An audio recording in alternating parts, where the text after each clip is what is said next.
The house that builds itself. He drove past the empty field every day on his way to work. It had been empty for as long as he could remember. Just grass, dirt, and a few old fence posts leaning in the wind. Then one morning, a house was there.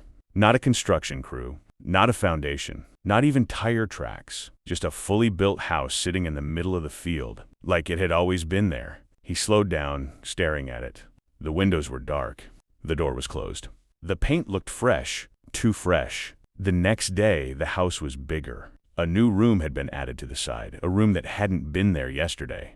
The day after that, another room, then another. The house grew like it was alive, expanding silently, adding hallways and windows and entire floors overnight. No workers, no sounds, no explanation. Curiosity got the better of him. One evening, he parked his car and walked toward the house. The grass around it was untouched, like no one had ever stepped there. The front door was unlocked. Inside, the house was empty. No furniture, no dust, no footprints. Just long, echoing hallways and rooms that felt too cold. He walked deeper inside. That's when he noticed something strange. Some of the rooms looked familiar. One room looked exactly like his childhood bedroom, same wallpaper. Same window, same scratch on the floor where he'd dropped a toy years ago.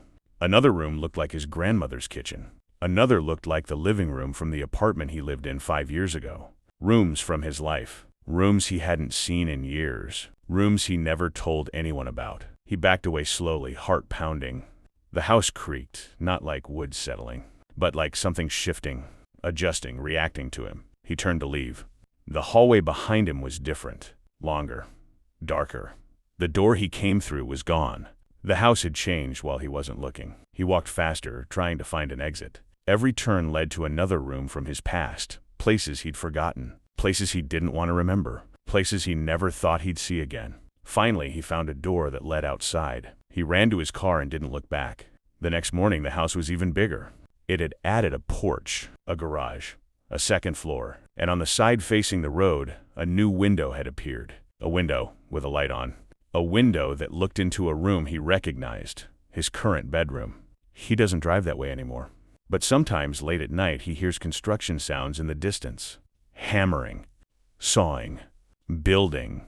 And he knows the house is still growing, still remembering, still waiting for him to come back.